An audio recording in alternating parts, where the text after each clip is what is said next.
This morning you made a reference to giraffe mourning, and that there's a different way of saying you're sorry to someone, and I wanted to hear what that was.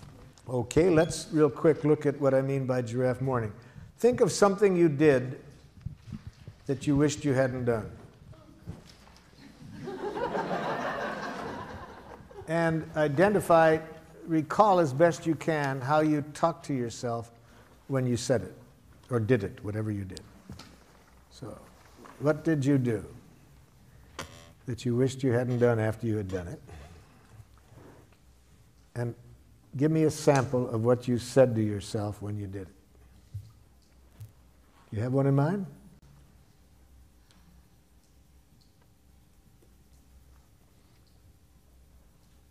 Okay. That I was feeling defensive and I criticized someone. So, what you did is you said some things to another person that you wished you hadn't done. Right. Okay, and what did you say to yourself when you did that? Well, usually in the moment I feel, defensive of myself. No, I want to concretely know, for this exercise, I need to know concretely what you say to yourself when you behave in a way you don't like. This is very important to answer your question about giraffe mourning. It's very important to identify what your inner educator is saying to you. See, all of us have an inner educator whose function it is to educate us when we are less than perfect. Now, most of us made the mistake of sending our inner educator off to a brutal jackal academy for inner educators. And so it's important to be conscious of how our inner educator talks to us. So that's what I'm asking you. When you said what you did to your husband, what did your inner educator, how did your inner educator try to educate you? It said what to you about what you had done? In the moment or later? Either one. Well, the point when I start to feel regret or sorry is later. Which at any point, what did you say to yourself about what you had done? Okay. I said, I'm a bad person. Now that's enough, you see. See, your inner educator tries to educate you through penitence, through making you hate yourself for what you've done. It uses language that implies there's such a thing as a bad person. All right. Now, if you apologize out of that energy, that's jackal. Any apology that comes out of thinking you did something wrong is not going to be good for you or the other person. You with me so far? Well, I know it feels bad. Yeah, it feels bad. And I really want you to feel bad in this situation. But I want you to feel a sweet bad. A sweet bad that will help you learn from this without hating yourself. When you have a thought in your head that you're a bad person, that's ugly bad. That's a punitive bad. That'll first of all make it hard to learn. And even if you do learn, it's out of self-hatred. So whatever changes you make are at great cost. So that's your inner educator. That was your inner educator speaking to you when it said you're a bad person. Now, we've been learning today that all judgments are expressions of needs, right? So your inner educator means well. It really means well. It wants you to learn from this in a way that will serve life. It means well, it's just its language that sucks. Okay? So we don't want to hear what the inner educator thinks about us. We want to hear the need that isn't getting met, that it's trying to call to our attention. So what need is your inner educator trying to bring to your attention that you didn't meet by how you behaved?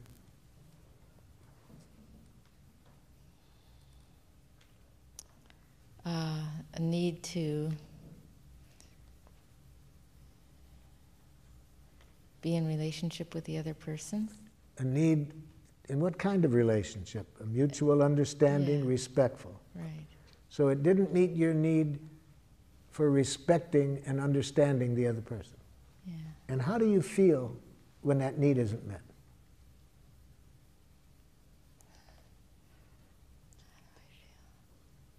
Guilty. then you still got the bad person image in mind. See? Yeah. If you still think you're bad, if there's any thinking still going on, that guilt comes from the judgment. Well, I feel separate and isolated. But how do you feel? What emotion do you feel about not meeting your own needs for understanding and respecting? See, the guilt comes from that image of bad person, but what feeling comes from not meeting your need to respond to this person with respect and understanding? Sad? That's a sweet pain. See? That's giraffe mourning. So if you say to the person, you know, the way I talk to you, I feel really sad. It doesn't meet my need for respecting you and understanding you. You see, there's no image in there that I'm a bad person. I'm sad. I didn't meet my own need for respecting and understanding you. Check with the other person what they'd rather hear. Whether they'd rather hear the giraffe mourning or the apology that you're a bad person. Yes. I'm having a little problem trying to find the teeth in this model somehow. It seems like everything is, even though we're talking that it's on a feeling level, everything seems, the way I'm interpreting anyway, is sort of on a mental level as opposed to an emotional level. And I guess I operate a lot from my gut, and I'm trying to get down to that somehow. So I need some help with it. Basically, tell me how I would be able to use this technique in my daily life, and to make it so that it's natural. You know, it's not natural for me to operate this way. And, the first thing I would recommend to you is change the word natural to habitual. Change the word natural to habitual. I think this process is natural, more natural than the way you were trained to think. So Gandhi says it's very dangerous to mix up the words natural and habitual. He says we have been trained to be quite habitual at communicating in ways that are quite unnatural. So I can't think of a more natural way to communicate than to talk about what's alive in us, just what we're feeling and needing. But when you feel like saying, if I feel like saying no seems okay to me. But what you were saying before is that. What do you mean by okay? It's okay to say no. What do you mean by what do I mean? You know, we can go back and forth. Pardon? We can go back and forth by asking each other. So let me be more specific. When you say no, I predict that by saying no, more often than you would like, the other person is going to react to you in a way that isn't in your best interest. But if you say the need behind the no, that's less likely to happen. So then, if I understand what you're saying, the idea is to communicate in a way that the other person would communicate back to you so that it's in my best interest? I'm saying the purpose of this process is to get everybody's needs met, and that the needs are met by people giving willingly, not out of any coercive motivation. And I'm saying that when you say no, it gets in the way of the likelihood that everybody's needs are going to end up getting met. If you say the need that keeps you from saying yes, I predict there's more likelihood that everybody's needs will end up getting met. So it's just if I understand what you're saying just express your needs without saying the no. But I'm saying the need is a clearer expression of what you're trying to say than no. You get clearer, more connected to life when you say the need that keeps you from saying yes than just saying no. And it's less likely to be interpreted as a rejection, as you being defensive. Just say the no by itself, I predict, is more likely to get you interpretations that aren't in your best interest. Sometimes when I don't hear a no, I look at it as being sort of a passive-aggressive response to something that I might want. Someone, let's say if I make an appointment with somebody, and instead of them saying no, they just don't show up. Yes. And then they give me a reason why they don't Yes. show up? I'm not suggesting that. I'm not suggesting that response. I'm suggesting that I would have liked that person to have told you honestly at the time what their need was. I think if they had done that, you wouldn't have gotten into that situation. They said a yes that wasn't so. Some people won't say, I'm afraid. Pardon? Let's say if the reason is that they're afraid to. That would depend a lot on what has happened in the past to them when they have said no in whatever way they did it. If they have not enjoyed very empathic responses to it in the past, then they're probably afraid to be honest about it now. I see the value in all of this. Yeah. I really do. I guess it's the idea that it's a touchy-feely type of thing that I'm not used to working around. What you're trying to figure out, if I'm understanding, is how to really put this into a idiom that you can use daily and feels comfortable to you. That's one way of putting it.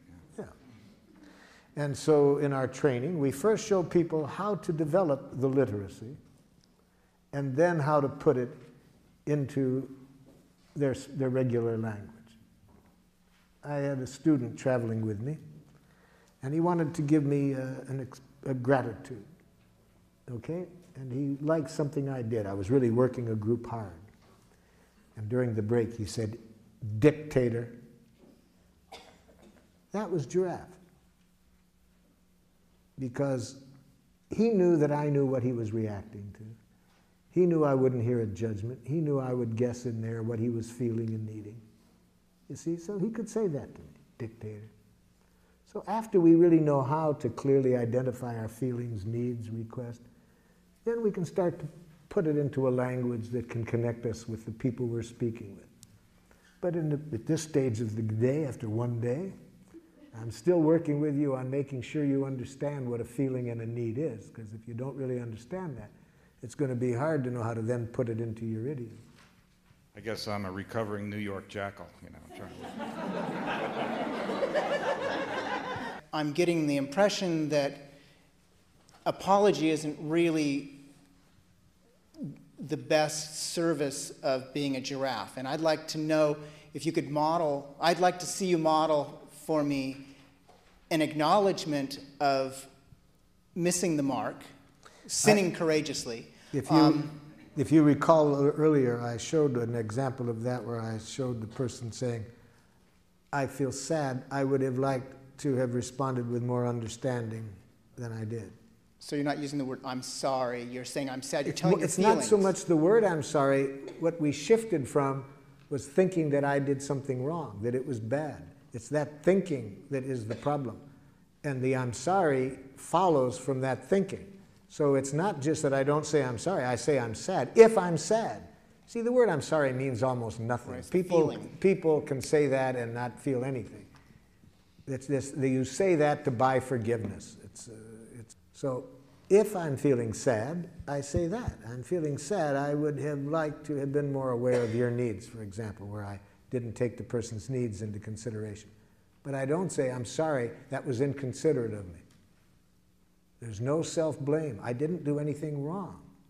There is no such thing as doing anything wrong. What I did was not in harmony with my needs. I want to mourn that. I'm sad. I would have liked to have been more aware of your needs. Something like that. Does that give you the example? Very much so. Thank you. Yeah. I have a question over Yes? here to your left. I have a situation with my intimate partner that many times we get together and we argue a lot. And I have this need that you were saying earlier is inappropriate, that I want her to be happy. I didn't say it was inappropriate. I said it was undoable. Okay, right. That's what she keeps telling me. But If you're going to tell me to be happy, tell me the action to get there. That I can do. If you tell me an action that you predict that if I do that, I'll be happy at the end, it would be helpful. Tell me the action. Don't just tell me be happy. Don't tell me to have confidence in myself. Tell me what you would like me to do to feel that confidence. The action will get me there, but just telling me what to feel puts me into a paradoxical bind. okay. Well, one of the other things would be when we get together, I don't necessarily want to be going somewhere with her if she's not in a good mood at that time, or if there's some kind of Yes. tenseness or Then something. empathize with why I'm not in a good mood and I'll be in one. But telling me that I got to be in a better mood for you to want to go with me gets me in a worse mood. Okay.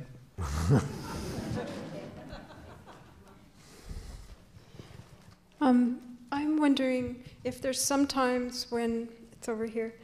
It's I'm feeling some anxiety about a trip I'm planning to visit my mother soon, and we have a dynamic where she really wants to help me figure out every detail of what I'm doing during my stay, and I like to be left So alone. let me show you how to do it. And I'm afraid that if I talk to her like Yes. this, it's going to make matters much worse. Okay, then we'll teach you how, if it does, we'll show you how to enjoy it when it gets worse. Okay. But first, let me show you the first thing to do. If we want a person to consider another behavior than the one they're doing, start the communication by showing them that what they're doing is the most precious thing they could be doing. This way, empathy. Start by empathizing with Mother's intent in behaving as she does. Mother, I'm guessing that when you jump in and want to show me all the things that could be done, you really care a lot about my enjoying myself on this trip and want to be sure you support that. Oh, yes, there's a lot of things. Blah, blah. Yeah, so it's really very important to you that I have a good time and you want to contribute to it. Yeah. That's step one. See what I mean? That's what I mean by starting, by showing you understand. Now, the more we're concerned about that behavior, the more important it is to start with this.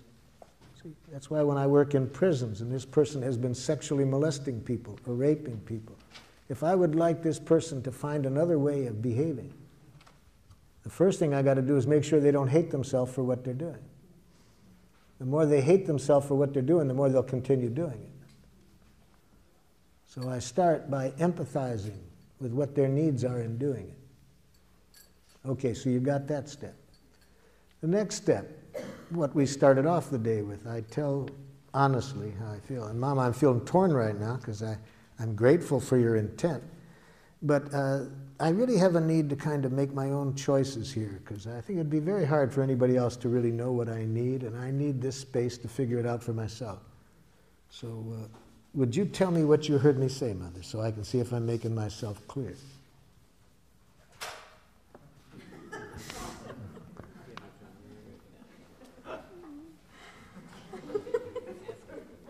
So now I know Mother didn't hear me.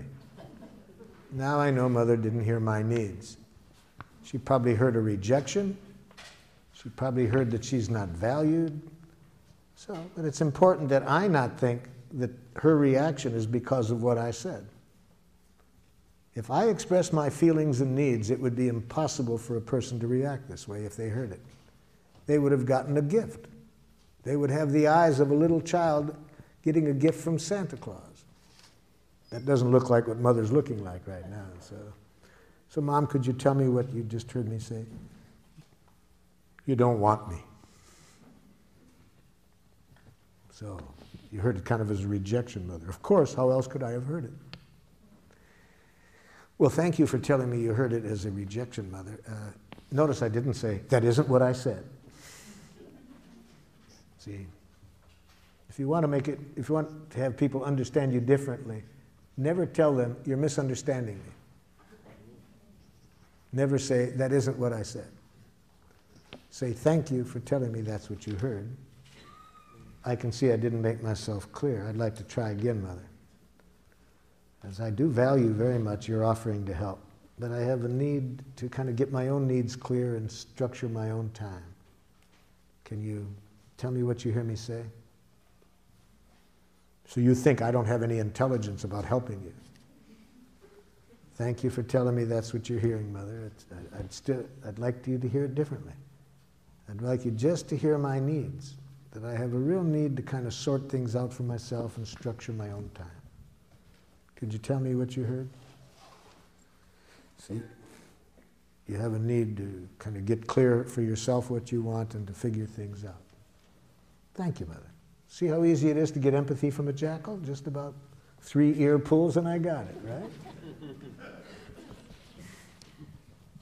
Now, there are some 8-pull jackals, too, I know that. But I can tell from how sweet you are, your mother is a 3-pull jackal. Thank you.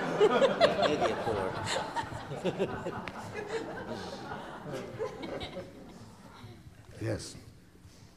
You mentioned earlier this morning about enjoying suffering. Could you Yes. elaborate on Oh, that? yes, that's very important. Thank you for bringing back to me about it.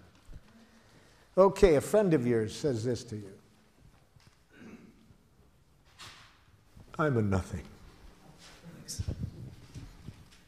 I'll never amount to anything. Look, I'm an assistant clerk at age 45. And my brother's a head of his company. And my sister is a top attorney. And I'm a nothing. Okay? Now, to enjoy this person's suffering, we have to release ourselves from 2 kinds of responsibility. First, that we didn't cause the pain. And we want to release ourselves from that, especially when the other person is trying to make us believe we did cause the pain. See, so if this person had started, and you're at fault for all of this, why am I nothing? Especially when a person says that, we do not want to in any way think we caused this person's pain, because you can't cause another person's psychological pain. Well, in this case, the person wasn't saying that, so that's pretty easy to liberate ourselves from feeling responsible. But the second one is the hard one. To think we have to fix it, to make the person feel better. The more we think it's our job to make a person feel better, the more we're going to make it worse. Because you can't fix people. The good news is you don't have to.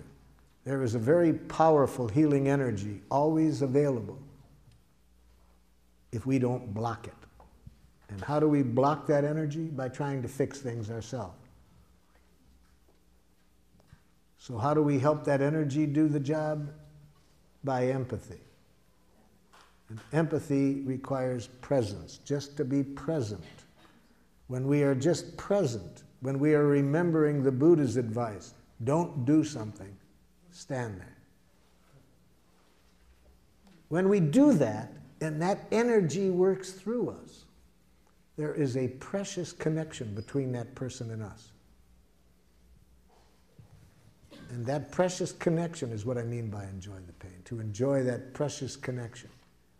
And whether this person's feeling joy or pain, if we are present there with them, that's what I mean. But we block that beautiful energy whenever we step in and think we have to fix things. So if we say, oh, there, you'll feel better, it'll get over it, we make it worse. When we start to give advice, we make it worse. So what does that look like? So you're feeling really discouraged and really would like to have achieved more in your life at this moment than you've done. Yes, I've had every opportunity, and look at me, I've just never made use of anything, you know. Yeah, so you're really discouraged and frustrated and would really have liked to have made different use of some things than you have. Yeah. See, I'm just present, not trying to fix it. And when that happens, there's a very precious connection. That's what I mean by enjoyment. And that precious connection does the healing, not your advice, not your whatever. Yes? Can you clarify the distinction between empathizing and sort of encouraging and supporting the soap opera of, you know, somebody who is somebody who's suffering, and sometimes by being there, it's sort of a subtle encouragement as opposed to the subtle encouragement that I think you're talking about comes about when this person is talking about what happened to them for the 50th time you've heard the story. So if I'm really listening to them, I don't hear what they talk about the past, because I know that the more they talk about the past, the less healing will take place. Right. So I interrupt. But I interrupt to bring the conversation to life. They're talking about the past, and I interrupt and I say, excuse me, but it sounds like right now you're still feeling hurt because your need for respect wasn't met in that. See, because just letting them talk about the past and asking them questions about what happened, about the past, is to just keep the soap opera going. So I interrupt when they talk about the past, because we don't heal by talking about the past. We heal by talking about what's alive in us right now, stimulated by the past. But it's what's here now. And when I connect at that level, they won't keep talking about it. They'll heal. Last question, and then I'm going to get into the subject that I'd like to cover before the end. Yes?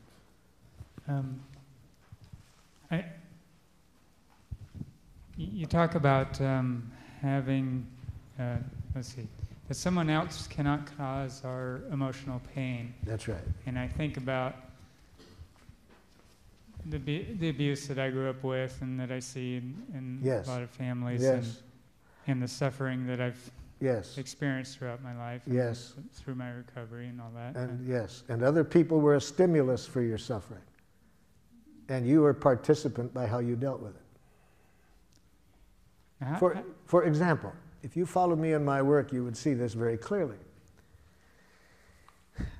In places like Rwanda, Burundi, Sierra Leone, I'm working with people that have had their families killed. Some of those people have such rage that all they live for, moment by moment, is the possibility of vengeance. Others have no anger, have never had anger. Same exact stimulus. They have deep feelings, but not rage. So it is not the stimulus that determines how our emotional reaction is. That part is up to us. I work with some women, unfortunately a lot, who have been raped. And some of them feel shame, deep shame. Some feel rage. Some feel other things. So the same stimulus depends how people take it, whether they feel shame, rage, or other things. I'm working with a woman from Rwanda who had, she heard her 3 children being killed because she got to underneath the sink, hid underneath the sink in time. Her children didn't make it to the hiding place in time. They got killed. She heard them. She heard her husband being killed and her brother. She had to stay underneath there 11 days to save her own life because they stayed in the house after they killed the family. This woman has deep feelings, but never once has she had the kind of anger that makes her want to get vengeance. She's put all of her feelings, and lots of them, into preventing this happening to anybody else. You see? So the way she looked at it leads her to want to prevent this happening to anybody else. She came to my workshop because she wanted to know how to deal with the rage toward her from other people in her tribe who are furious with her that she won't join their efforts to kill the other people. Same stimulus, quite different reactions. Okay, so I had this stimulus, and somewhere I learned how to deal with it in the way that I had dealt with it, and I'm learning to change that now. Yes. The worst thing, of course, would be, no matter how you did choose to deal with it, is to think there was something wrong with how you chose to deal with it. I'm not wanting us to get into one way is right or wrong. I'm just saying that no matter what happens to us, the other person's responsible for what they did. I'm not saying the other person doesn't have responsibility. That's my question about accountability. That person's responsible for what they did and why they did it. We're responsible for how we deal with that.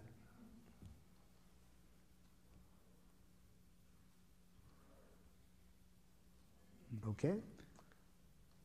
Let's get in. I'm just wondering how a child becomes responsible. I mean, still, children. The first thing I do is I wouldn't want to teach the child the lesson I just taught you until I had given that child all the empathy that child needed, and I would guess it would be a lot. So I can see myself dealing with a long time of hearing this child's enormous pain as a result of this.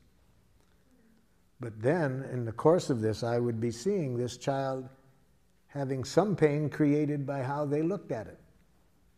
So I would see that they're creating pain on top of pain by how they looked at it.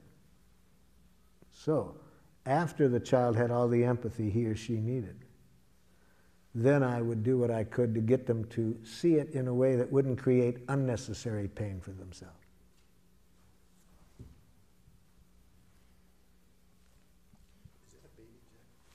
This is a baby jackal, yes. Okay, now what I'd like to do in the precious time that we have left, deal with a very important part of giraffe, because I wouldn't want you to get the idea that nonviolent communication is solely interested in conflict resolution, because it's equally interested in celebration. How can we celebrate life? In fact, the part that I've left for 10 minutes before the end is, in some respects, the most important part, because it's where we get the fuel to stay giraffe in what's often a very jackalish world. See? So it's going to be pretty hard to make this radical transformation back to our nature in many situations unless we're getting plenty of fuel. Now, where does the fuel come from? The fuel comes from celebration. And what kind of celebration? It comes from saying thank you in giraffe. So let's see now in the last minutes how we celebrate by saying thank you in giraffe, expressing gratitude in giraffe. And first, I'd like to remind you of how jackals say thank you. You did a good job on that paper. You are a very kind person. You're a good dancer. Can you see why that's jackal? Moralistic judgments. Positive moralistic judgments are equally as violent, in my estimation, as negative ones. Namely, they reinforce the idea that the negative exists. If I say you're a kind person, I'm implying there's such a thing as an unkind person. I'm also implying that I'm the judge that knows the difference. So no more praise or compliments, okay? No more praise or compliments. Especially when you intend them as a reward. That's the ultimate dehumanization, to use thank you as a reward. To say it for the purpose of trying to reinforce something, to get the person to continue doing it. It's like sending what goes on at dog obedience school? See? Punishment and reward, see? So giving a compliment or praise for the purpose of reinforcement is giving the dog something to eat to reinforce it for something. Well, people are not for that treatment. And it destroys the beauty of thank you. When people have to wonder, is this being said out of that energy? But it works. What does jackal? Studies in management indicate that if managers praise and compliment employees daily, production goes up. Studies in school show that if teachers praise and compliment students daily, they work harder. Jackal, take another look at the research. I think you'll see that that only works for a very short time, until people see the manipulation. And then it no longer works. And it destroys the beauty of thank you, because now you cannot even trust gratitude without wondering whether it's being used as a reinforcement, as a reward. Well, what about if I want to build up the other person's self-esteem? What's wrong with that? So, Jackal, you don't see the irony of that? What? If the other person can only like themselves when you compliment them, they have no self-esteem. You've just addicted them to your rewards. That they only feel good when you say something about them. They have no self-esteem. Okay. How does a giraffe say thank you? Or gratitude?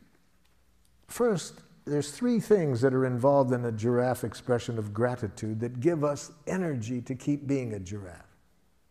See, the first thing in a giraffe expression of gratitude is we bring to this other person's attention concretely what they have done that has made life more wonderful for us.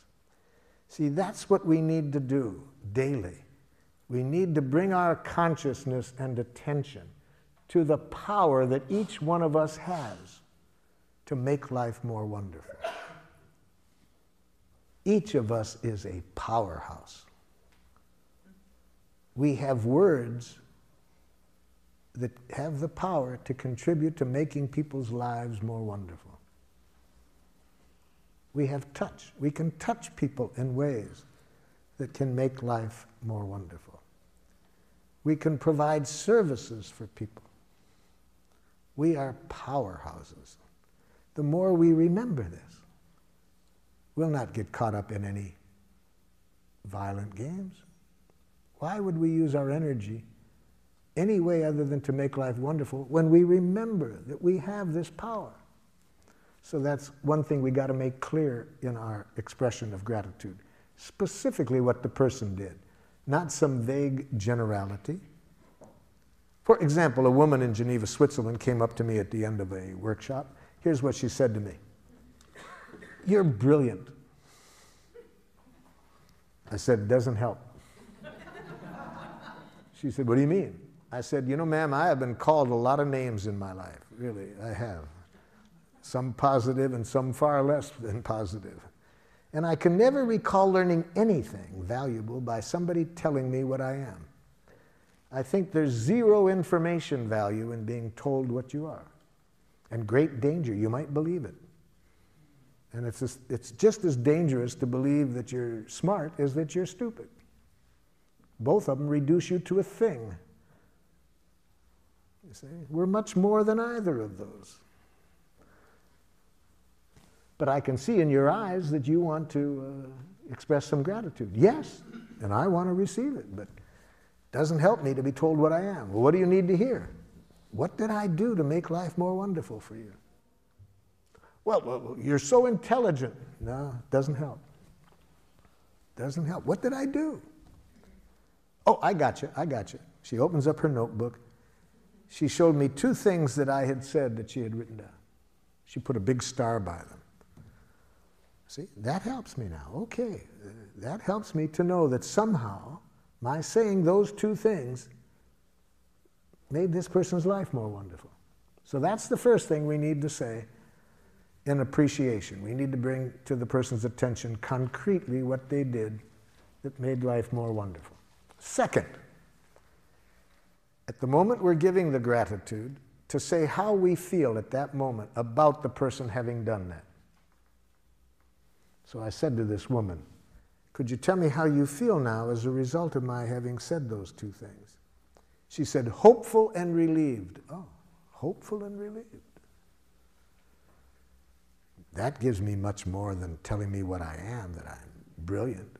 Just to know that somehow my saying those 2 things, now this person feels hopeful and relieved. Now when I hear the third thing, I'll be able to really enjoy this gratitude. I said, what need of yours was fulfilled by my saying what I did that leaves you feeling hopeful and relieved? And that's the third thing we need to see in a giraffe gratitude. She said, I have an 18-year-old son. I've never been able to connect with him. It's been very painful that we never can connect, and I have needed some direction to help me connect with him. Those 2 things you said met my need for some concrete direction. So, had she expressed her gratitude in giraffe, she would have said, Marshall, when you said these 2 things, showed me what the 2 things were. It leaves me feeling hopeful and relieved. It meets a need of mine to connect with my son in a way that I want. Okay? That's how we say gratitude in giraffe, those 3 things. And it's also important how we receive gratitude. Let me show you how a jackal receives gratitude. Jackal, when you offered to give me the ride just now over to where I'm going afterwards, I feel very grateful because I really have a need to spend more time with my family. And if I took the bus, I'd have an hour less time. It's nothing. De rien. See? If you want to terrorize a jackal, express love or appreciation to it. Really, if you really want to scare a jackal. I've never seen anything scare jackals speaking people more than sincere gratitude or love. Why do you get so nervous, jackal, when you hear it? Well, I don't know that I deserved it. See, jackals have this dangerous concept in their head, deserve. It's a very violent concept. See, it implies that you have to deserve appreciation. You do deserve punishment if you behave in a certain way. See, the concept of deserve is a key ingredient in a violent way of life. If you believe in deserve, you think certain things are worth things, and you'll set up a very destructive economic system. You'll set up a destructive correctional system. A very dangerous concept. Well, that's not the only reason. Why else do you get so scared when you hear gratitude, Jackal? What's wrong with being humble? So you want to have a need for humility? Yes. Well, you know, Jackal, there's different kinds of humility. I'm afraid that your kind is a jackal humility. I think your kind is the kind that Golda Meir, the Israeli prime minister, was reacting to when she said to one of her politicians, "Don't be so humble, you're not that great."